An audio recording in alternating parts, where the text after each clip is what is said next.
Hi there everybody, and welcome to another video.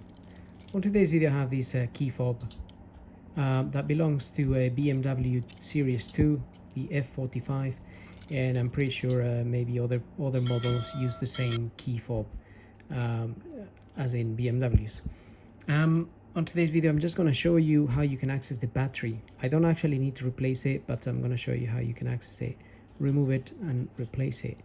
So you can start by removing the key from here. If you press that little button there, it will allow you to actually remove the key, which sometimes you need this key to unlock the car if the actual car battery is gone flat. And obviously if you can't unlock your car with this, then you can also use this emergency key. So as far as getting to the battery of this fob, you can use the same key to open this by just if you put it in there, you can just pop this little cover open. You can see how it opens, but sometimes I find it a little bit easier to do it with a smaller screwdriver. Once it's open a bit, if you put the screwdriver on the side, you can actually open the cover and the cover goes flying and hopefully it doesn't go missing forever.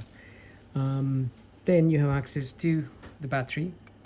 The battery there is a CR2032, and to actually take it out, again you might need a tiny little flathead screwdriver. Put it on the side there, push it sort of that way and pop it out like so, and there's your battery. You would then get your new battery and same procedure, and remember how it came off, because it's not going to go in this way, it has to go in that way, and then put it in there, push it, and it will lock into place. So be gentle when removing it from here, because you don't want to break these little clips, tiny clips here, which hold the battery in place. And also, if you did forget how the battery goes back in, there is a plus sign here and there is a plus sign on your actual battery, so they need to match. And then we go ahead and put the cover back on.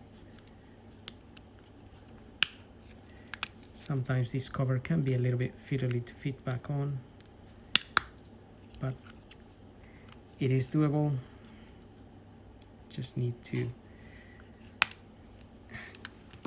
usually if you get this end first, you can actually just get it in there. Okay,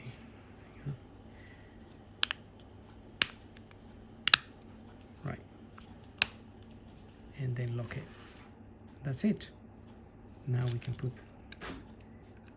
the key back in there and job done. So having said that, hope the video helps. Don't forget to subscribe and we'll see you on the next video. So thank you for watching.